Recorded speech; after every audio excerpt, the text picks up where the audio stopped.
ஆண்டவரும் அருமை இரட்சகருமாய் இருக்கிற இயேசு கிறிஸ்துவின் இனிய நாமத்தினால் திருச்சபை மக்களுக்கும் இந்த பதிவை பார்க்கிற உங்கள் அனைவருக்கும் கிருபையும் சமாதானமும் உண்டாவதாக.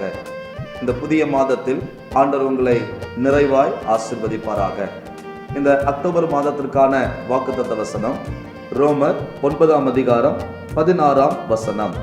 ஆகையால் விரும்புகிறவனாலும் அல்ல, ஓடுகிறவனாலும் அல்ல, இறங்குகிற தேவனாலே ஆம். இந்த வார்த்தையை படிக்கும்போது ஒரு கேள்வியை முன்வைக்கிறேன். யாருக்கு கர்த்தர் இறங்குவார்? வேத வசனங்கள் இப்படியாக சொல்லுகிறது.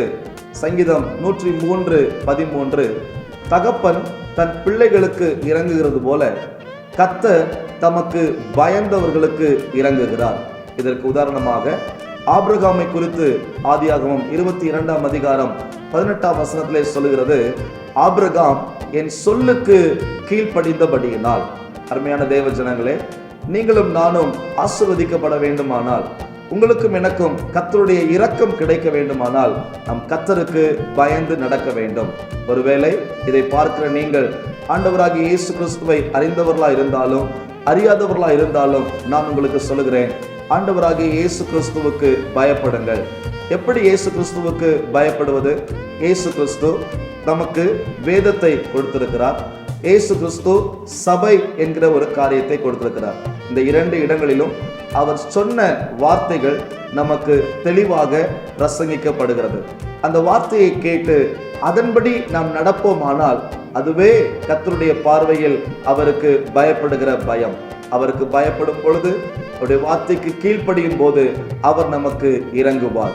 இந்த வசனத்தின்படி இந்த மாதம் முழுவதும் உங்கள் வாழ்க்கையில் கடைபிடிப்பீர்களானால், ஒருவேளை நீங்கள் இயேசுவை அறியாதவர்களா இருந்து உங்களுக்கு இந்த நன்மை வேண்டும் என்று விரும்புவீர்களானால் இந்த வார்த்தையின்படி நடங்கள். இயேசு உங்களை ஆசீர்வதிப்பதற்கு, உங்களுக்கு இறங்குவதற்கு அவர் உண்மை உள்ளவராய் இருக்கிறார். உங்களுக்காக நான் ஜெபிக்கிறேன். எங்களை நேசிக்கிற அன்பின் பரலோக பிதாவே, கிருபை உள்ள நல்ல ஆண்டவரே, நாங்கள் நன்றியோடு கூட ஸ்தோத்திரிக்கிறோம்.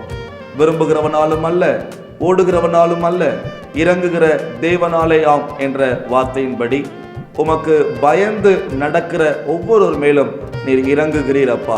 உமக்கு பயந்து நடக்கத்தான் இந்த வேத வசனங்கள் மூலமாக எங்களோடு கூட பேசுகிறேன். இந்த வார்த்தையை ஏற்றுக்கொண்டு நாங்கள் கர்த்தருக்கு பயந்து நடக்கிறோம் என்று ஒப்புக் கொடுக்கிற ஒவ்வொருவரையும் நீர் ஆசீர்வதிக்கும்படி நாங்கள் ஜெபிக்கிறோம். ஆண்டவரே, இந்த நிறைவான ஆசீர்வாதத்தை தந்து ஒவ்வொருவரையும் நடத்துவீராக. இயேசுவின் நாமத்தில் ஜெபிக்கிறோம் நல்ல பிதாவே, ஆமென். God bless you. கர்த்தர் உங்களோடு கூட இருப்பாராக. ஆமென்.